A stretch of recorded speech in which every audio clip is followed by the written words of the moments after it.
Brought to you bye रजनीगंधा।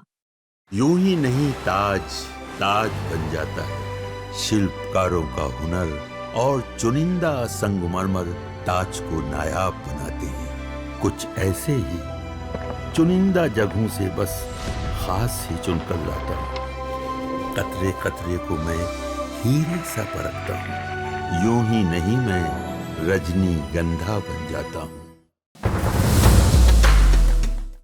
एक और विवाद हुआ इस यात्रा में गाली देने को लेकर, और फिर प्रधानमंत्री ने भी कल कहा कि मेरी माँ का नहीं, बिहार की हर माँ का अपमान हुआ है।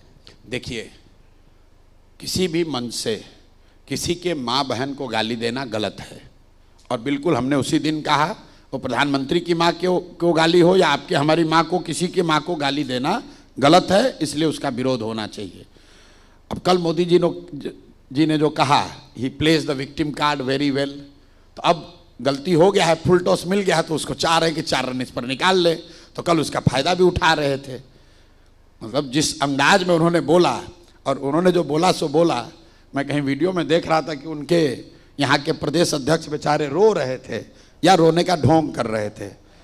मोदी जी के माँ को कोई गाली दिया और उसकी चर्चा मोदी जी कर रहे हैं अपने भाषणों में, और पटना में बैठा भाजपा का अध्यक्ष बेचारा फूट फूट के रो रहा है। इतने भले आदमी ये लोग हैं। ये वो व्यक्ति हैं जिन पर मर्डर का इल्जाम है, जिसकी हत्या का इल्जाम है इस व्यक्ति पर, दिलीप जायसवाल पर। उसकी माँ और बहन यहीं पटना में प्रेस कॉन्फ्रेंस में रो रही थी, तब ये आदमी का दिल नहीं पिघला। और भाजपा के मोदी जी बात कर रहे थे, जबरदस्ती का आंख में उंगली डाल के ऐसे ऐसे कर रहा है। आंख से उंगली नहीं, आंख से पानी नहीं निकल रहा है, उंगली ऐसे ऐसे डाल के कर रहा है। बताइए, आई समझता है लोग कि जनता बेवकूफ है। पूरा कल वायरल हो गया कि बाप रे बाप, दिलीप जायसवाल तो गजब का भाई आदमी है। नहीं तो चूंकि आपने दिलीप जायसवाल की बात कर ही दी, एक आरोप आप पर यह भी लग रहा है कि जो पिछड़े नेता है उनको आप निशाना बनाते, दिलीप जायसवाल हो, सम्राट चौधरी, उन्हीं का भ्रष्टाचार आप खोल रहे हैं। पिछड़े नेता मंगल पांडे कब से पिछड़े हो गए?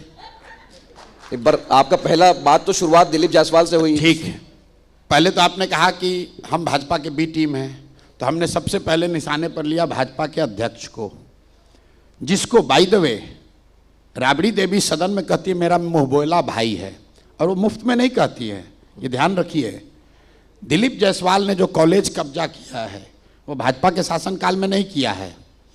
राबड़ी देवी जब मुख्यमंत्री थी तो सीमांचल का एक बहुत बड़ा राजद का जो नेता होते थे, उनकी मदद से दिलीप जायसवाल ने कॉलेज कब्जा किया है, और बाजाप्ता इनको पैसा दिया है, इनको हर्जाना भरा है, इनके लोगों को, इनसे जुड़े हुए लोगों को कॉलेज में मैनेजमेंट कोटा से डॉक्टर बनाने में मदद की है। अब सुन लीजिए, तो दिलीप जायसवाल, आपने कहा वो पिछड़े नेता हैं। पिछड़े कब से हो गए? जायसवाल जो है, अगर आप टेक्निकली उस समय से भी चले तो कोई अति पिछड़ा नहीं है, जबरदस्ती का बने हुए हैं, अपने को पिछड़ा बन रहे हैं। बिहार में कुछ भी कहिए तो जाति से जोड़ देता है। मंगल पांडे तो पिछड़े नहीं है, अशोक चौधरी तो पिछड़े नहीं हो, तो दलित समाज के हैं। सम्राट चौधरी तो कुशवाहा है। ये कोई कमजोर जातियां नहीं है, जातियों से कोई लेना देना नहीं है, ये कोई जातियों का कोई लेना देना नहीं है। आप गलती कीजिएगा तो अपने जाति के आड़ में थोड़ी छुप जाइएगा। आप ब्राह्मण हो कि कुशवाहा हो, दलित हो कि पिछड़ा हो, आप गलती कीजिएगा तो आप पर आवाज उठाई जाएगी। लोग तो आपकी भी जाति खोज रहे कि ब्राह्मण मुख्यमंत्री बनेगा। खोजने की जरूरत क्या है? मैंने पहले कहा, मेरी जाति ना मेरी ताकत है ना मेरी कमजोरी है। मैं रिपीट कर दे रहा हूं, मेरी जाति ना मेरी ताकत है ना मेरी कमजोरी है। हर व्यक्ति जिसका जन्म हुआ है देश में, तो उसकी कोई ना कोई जाति होगी, लेकिन उसका कोई महत्व नहीं है। और यह आप लोग का भ्रम है। क्या लालू जी की जो भी राजनीति है वो अपने जाति से हो जाएगी? क्या मुसलमान अगर आज लालू जी को वोट न दे तो लालू जी के जाति के लोग उनको नेता बना लेंगे? क्या नीतीश जी को उनके जाति के लोग ही वोट देते हैं? मोदी जी का तो जाति का बिहार में कोई नहीं रहता, तो उनको वोट कौन देता है? ये आप लोगों ने अपने से थियरी बनाई हुई है, और जनता में को भ्रामक प्रचार चलाए जा रहे हैं कि सब जाते पर है।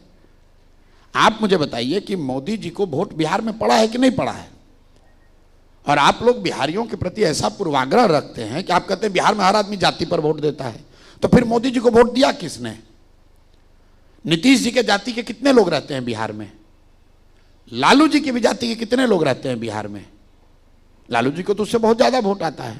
तो इसका मतलब है कि दूसरी जाति दूसरे धर्म के लोग भी वोट दे रहे हैं उनको। तो जैसे उनको वोट दिया वैसे हम लोग को भी वोट देगा।